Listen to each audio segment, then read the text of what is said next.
Sister Rosalita. Palihog, wala naka-mute. Sister, palihog, check sa inyong phone. Huwag ba sigulay naka-mute, no? Okay, thank you. Okay, so ako nang ihatag ang panahon sa atong special song ni Sister Rosalia. Sister Rose. Okay, may bunta usod sa tanan o mong hapon. Kami doon sa kong banang kanta. Natukod ang paglaong ko sa dugura sa Ginoo. Way lain nga kasaligan, kundi ang bala ang ngalan. Si Kristo lamang ang bato nga maligong sa liganan. Ang uban pulos mahuyang.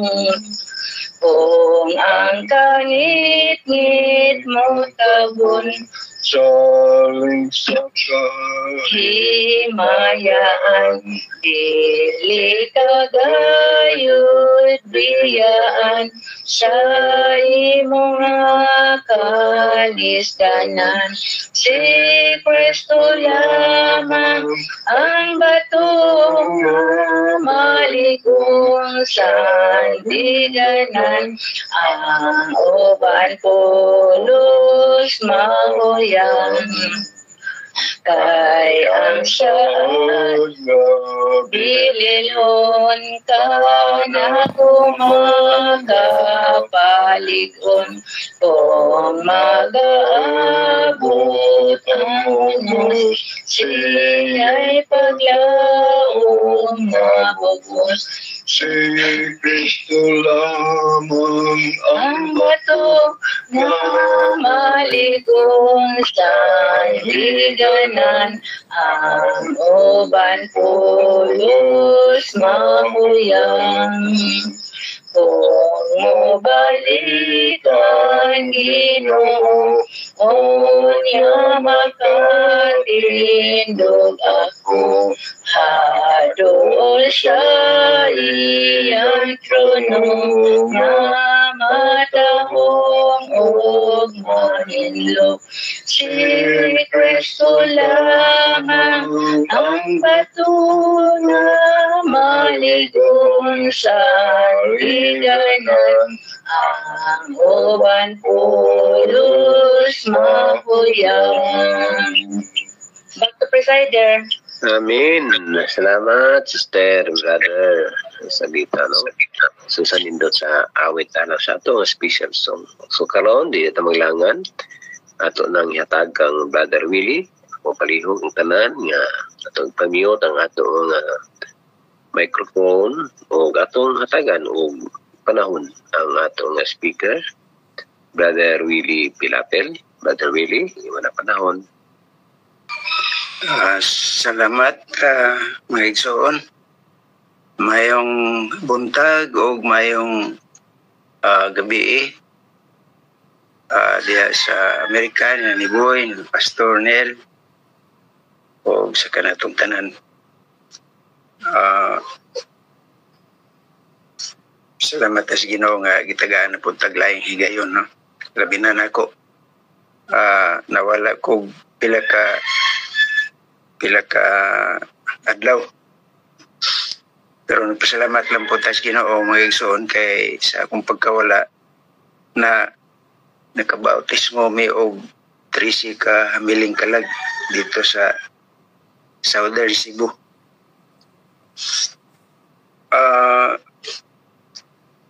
Ang atong akong paggadadon nga message mga igsoon, giuluhan kani og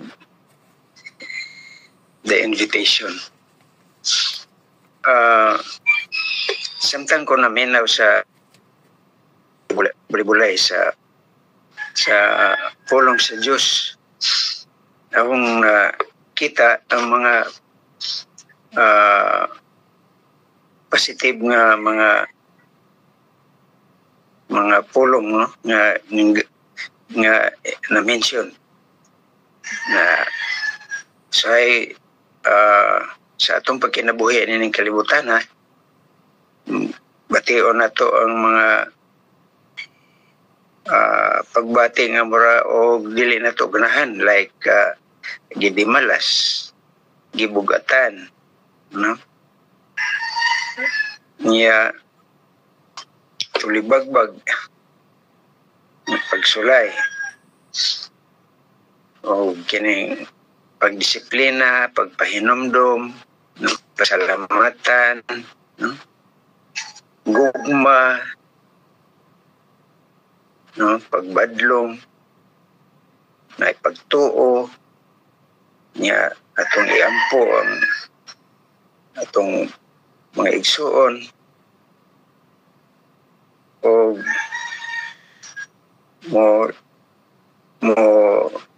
sangko sa mga pasaylo sa Ginoo, balik sa Ginoo. Nga in short, yung padre sa summary nga kaning tanan mga pagsulay lang ni o kini dili isipon nga dili maayo kundi blessing, no? So maayo mga igsoon ang atong gitunaan nga pulong. O dinhi sa Mateo 11:28 to 30 nagingon diri umari kanako kamong tanan nga gikapuyan o gibugatan o papahulayon ko kamo. Isangon ninyo ang akong yugo kaninyo o magtuon kamo kanako kay ako maaghop o mapainobsanon sa kasing-kasing o makakaplag kamo o pahulay sa inyong mga kalag. Kaya ang akong yugo masayon o magaan ang akong luwan. Sa English pa to me, all you who labor and are heavy laden, and I will give you rest. Take my yoke upon you and learn from me, for I am gentle and lowly in heart, and you will find rest for your souls, for my yoke is easy and my burden is light. Matthew 11:28 to 30. Mga igsuonan,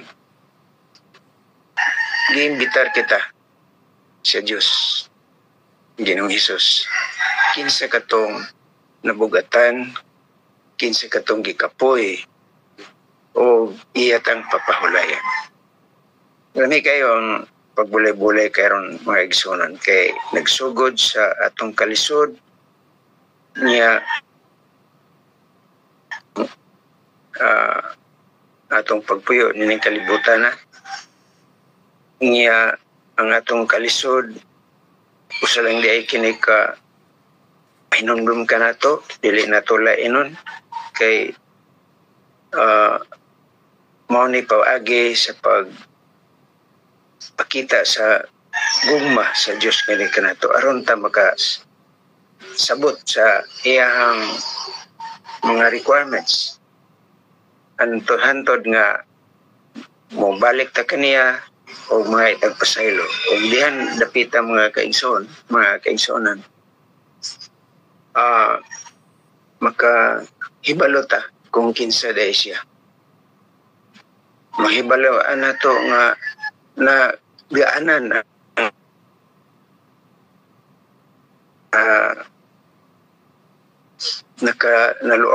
nagkabaton nga kuan ka ng kapahulayan sa mga pagbati nga gilain nato pagsabot pagbati o atong nahiaguman nga nalain nato pagsabot o ning resulta sa atong pagpangayog pasaylo diha mga kaigsunan atong makita nga ang yugo sa Dios dili bugat kundi gaan. The world is full of unrest, trials, and difficulties. It is an enemy's land. Kining kalibutan nga itong napuyan, gipuyan mga igsoon. Puno kini sa mga pagsulay, kalisdanan.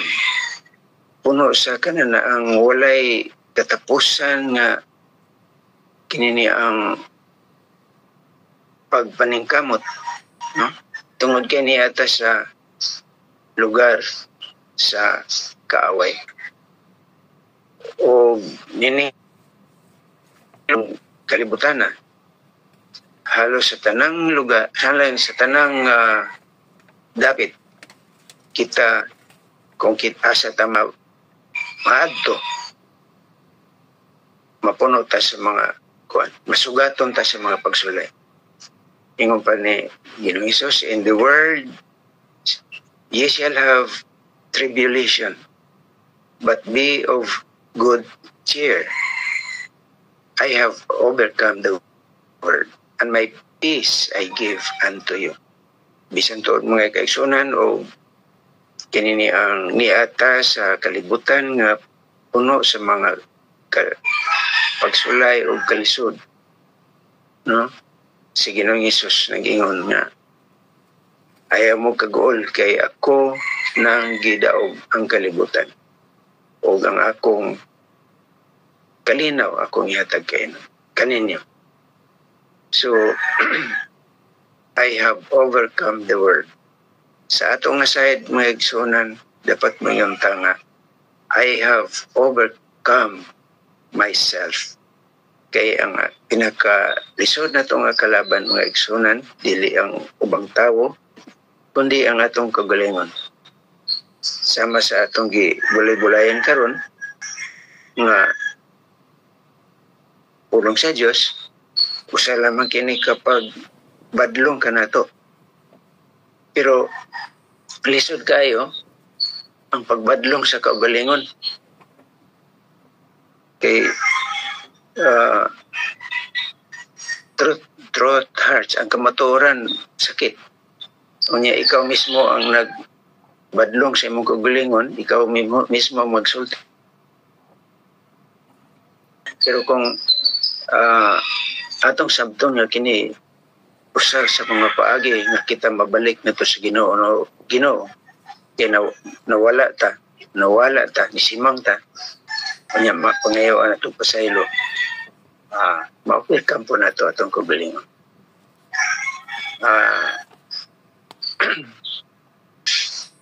Ang sa ngayogo ang atong isangon sa atong kaugalingon, ang yugo ba sa pagsunod sa requirements sa Ginoo, which is love, or ang kaya ang love mo na magdala sa tanan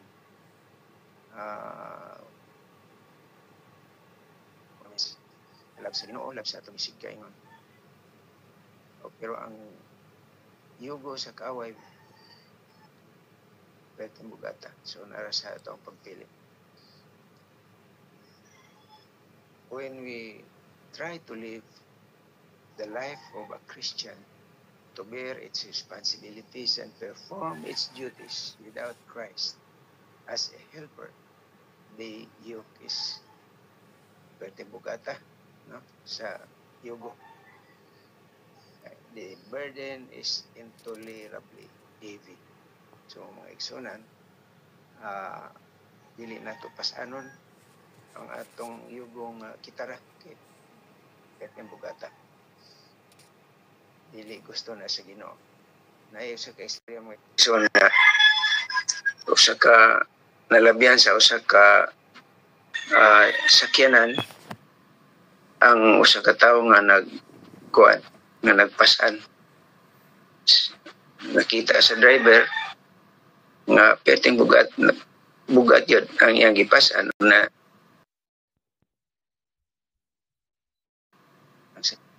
ug sa dihang na nagkasakay na siya, wala man niya gibutang ang iyang gipasan iya malang gihapon gipasan ra man gihapon niya, wala man niya gipakanaog, gibutang sa sakyanan. So ingon na maigsunan, nakaibalo na ta nga naay Diyos, naay Sigon Jesus, nakaibalo ka nato nga iyan ang giulka ang kalibutan og na siya mutabang ka nato. So naara sa ato maigsuon kung ato bagyong ihatag sa iya ang atong gibugaton. Pinaagi sa pagduol kaniya og pagpangayo og pasaylo sa mga kalapasan nga atong ngayon. So many profess to come to Christ, while they yet cling to their own ways, which are painful yoke. Selfishness, covetousness, ambition, love of the world, and some other cherished sins. Muna'y makapadaot, makadestroy sa kalinaw o kalipay. So, daghan mga kaigsunan, yung mga profess Christian na kanana ang dool kang Kristo. Pero wala gihapon mabiyae ang mga karaan ng mga kinaiya, no? Na gihapon ug usa ka na ka sakit nga yugo. Kini ang selfishness, covetousness, ambition, love of the world. So kung may listen na ugugma, which is the requirements of God, of Jesus, gaan na mga igsoon. In every act, the Christian should seek to represent his master, to make his service appear attractive. So, sa atong mga tanan nga mga paagi mga igsoon, sa atong mga linihukan, sinultihan, atong pangitaon, atong sigurohon nga kita naka-represent sa atong master, which is Jesus. Karon nga ang kiniyang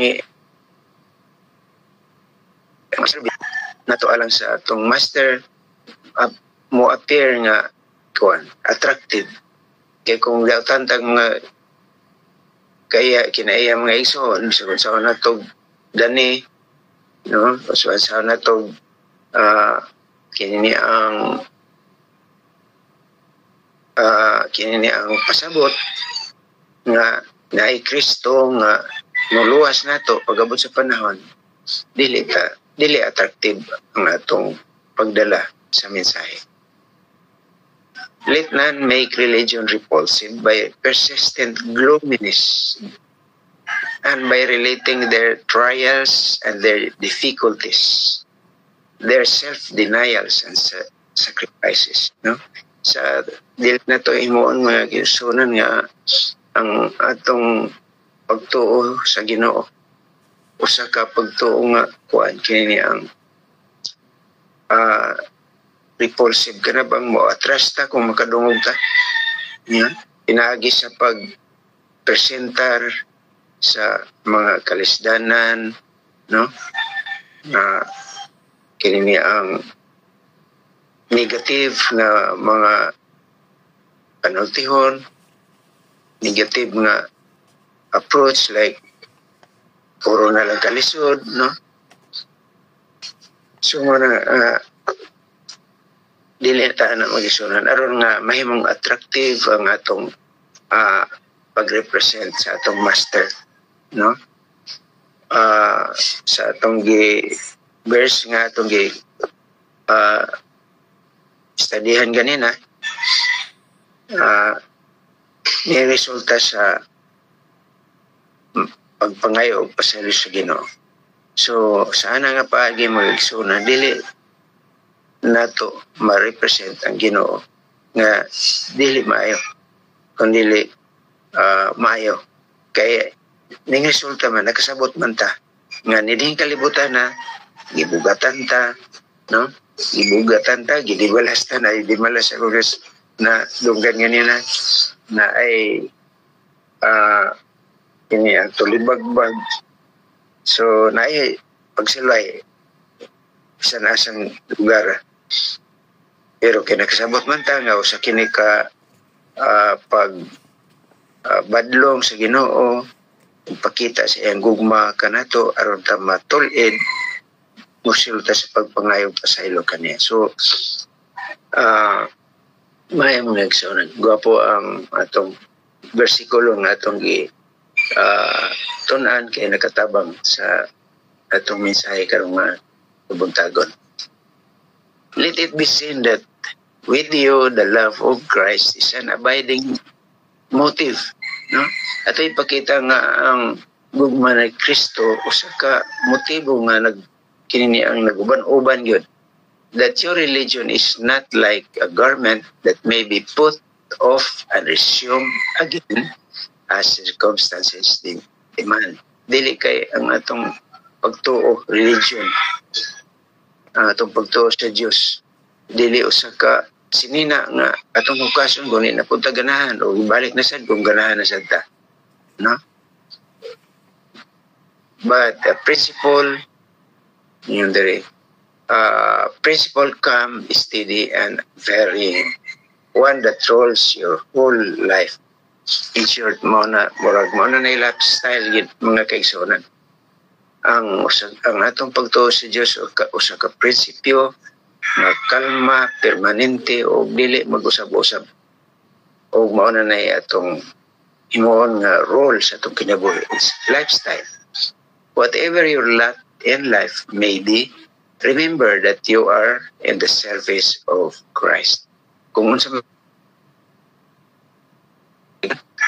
atong hinumduman nga kita na sa serbisyo ng Ginoong Hesus. Usa sa akong napansin din sa atong grupo, si Dodong Ernesto, kita na to yung kahimtang. Pero kung unsa man ang iyang nahimutang karon, nagyapon siya sa serbisyo sa Ginoo. Dako kayo ang iyang natabang o dako kayo ang iyang nahimo nga talan ilang nato nga kanang example nga atong makita sa atong kinabuhi nga dako po siya nahimo. So yung dere manifest a contented and grateful spirit. So bisag sa itong asatang lugar, sa itong kahimtang, nato ipakita nga kita kontento o mapasalam, adunay espiritu nga mapasalamatan. It makes the stammering tongue eloquent and rouses the dormant intellect into a new life and vigor. Peace in Christ is more value than all the treasure of earth. Ini ang kung ata sa Diyos, no? Nagsunod ta siyang lakang ang atong ang atong mga talent mo improve, ang atong intellect, no? Murag mo magkaroon natay bag-o nga kinabuhi o vigor, kusog, no? Tungod kay ang kalinaw ni Ginoong Hesus, no? Nga naa ka nato mas labaw sa tanang treasures nga ni adini sa kalibutan. Makita sinulat na ni Mrs. White sa Signs of the Times, December 17, 1885. Lastly, mga igsunan, whatever your burden or cross, lift it in the name of Jesus. Kung unsa man ang atong burden, mga igsunan, gibugaton.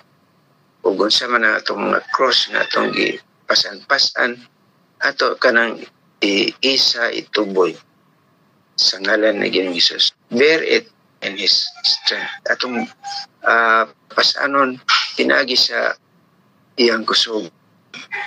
Love to Jesus cannot be hidden, but will make itself sin and filth. Ang atong paghigugma nga ito kang Hesus, dili na to itago. Atong ipakita, no? O ipabati. It makes the timid bold, the slothful diligent, the ignorant wise. No? Ang makahimo ka na mahimo ka nato nga ugihan o mahimo ka nato nga wise ang pagdukol. Sige, sumala pa sa atong gibulay-bulay ganina. O gini lang ko mga kutong mag-aigsunan, nagsalamat o may buntag o may gabi kanyang tanan. Amen. Brother Willie, salamat sa imong mga mensahe. Napinumdum ko na ito migsyon, no? Yan, bisan pa sa daghan ka na ito ng mga burdens, no? Mga karisdan, no? Ato ragyo di sa Alex Ginoo, no? Kay siya maroy, tag-iyas na nabutang kay sunan. So, di na magbalaka magigsunan. Wala na tayo mga problema sa itong kinabuhi, no? Okay. So, Brother Willie, salamat. Makausap pa. So, padayon na magigsunan alang sa ato nga closing song. Ito niya hatag kang Sister Sini. Sister Sin, nara ka? Opo. Okay, so to be followed by the intercessory prayer ni Sister Brother Julito Pilarin. Okay, Sister Sin, di mo na panahon. Ang atong closing song doon ay naasa SDA hymnal, hymn number 517. My faith looks up to thee. Join me in singing our closing song. Just mute your microphone. Okay. My faith looks up to thee. Sing. My faith looks up to thee, thou Lamb of Calvary, Savior divine. Now hear me while I pray, take all my guilt away. Oh, let me from this day be wholly thine.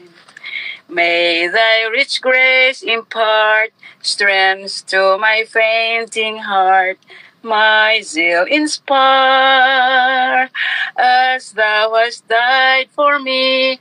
Oh, may my love to thee, pure, warm, and changeless be, a living fire. While life's dark maze I tread, and griefs around me spread, be thou my guide. Be darkness turned to thee today, wipe sorrow's tears away, nor let me ever stray from thee aside. Amen. Amen. Sister Sini. Okay, ato ni hatag ni Brother Julito alang sa atong intercessory prayer. Doon na po yung mga prayer request. Palihog ko lang hatag kang Brother Julito. Brother Julito, hindi mo na panahon.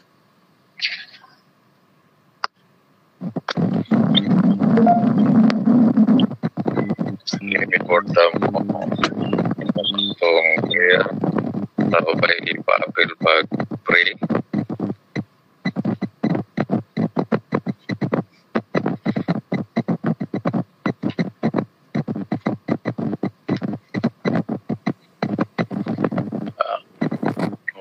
Sana pa